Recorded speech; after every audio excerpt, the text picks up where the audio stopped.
on a vu qu'à l'aide de n plus 1 scalaires distinctes x0, x1, xn, on peut faire correspondre de manière biunivoque et linéaire un polynôme de l'espace vectoriel Knx et une colonne de l'espace vectoriel des colonnes à n plus 1 coefficients. Et dans cette correspondance biunivoque linéaire, la colonne associée à un polynôme P et la colonne des valeurs prises par le polynôme P ont les n plus 1 scalaires distincts x0, x1, xn. Et on aimerait maintenant créer le polynôme à partir de la connaissance de la colonne. En d'autres termes, on aimerait créer explicitement le polynôme dont les valeurs en les xi sont les scalaires lambda 0, lambda 1, lambda n. Et pour cela, on va utiliser à fond que l'on a ici une correspondance linéaire. Cette colonne-là est combinaison linéaire des colonnes de la base canonique de cet espace vectoriel-là.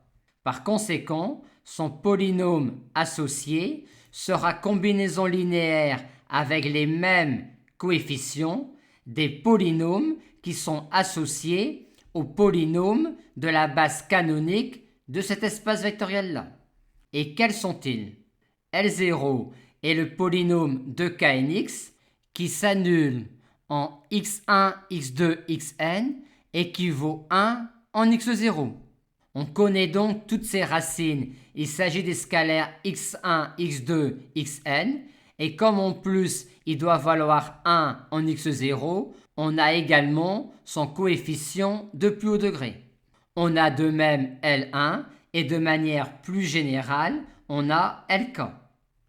Et comme les EK forment une base de cet espace vectoriel-là, et vu que l'on a ici un isomorphisme d'espace vectoriel, on en déduit que les polynômes Lk formeront eux une base de Knx qui est appelée la base de Lagrange de Knx associée au n plus 1 scalaire distinct x0, x1, xn. Et le kème polynôme de cette base est caractérisé par le fait qu'il s'annule en tous les xi pour i différents de k et qu'il vaut 1 en xk. On a donc ici l'écriture explicite du polynôme de Knx pour lequel on connaît ses valeurs en x0, x1, xn. Mais on a également ici la décomposition d'un polynôme quelconque de Knx dans la base de Lagrange associée au n plus 1 scalaire distinct x0, x1, xn. Et les composantes d'un polynôme P de Knx dans cette base-là sont les valeurs de P en les différents points xk. Travailler dans la base de Lagrange de Knx associée à ces n plus 1 scalaires distincts est particulièrement adapté quand on doit s'intéresser aux valeurs prises par le polynôme en les réels distincts x0, x1, xn.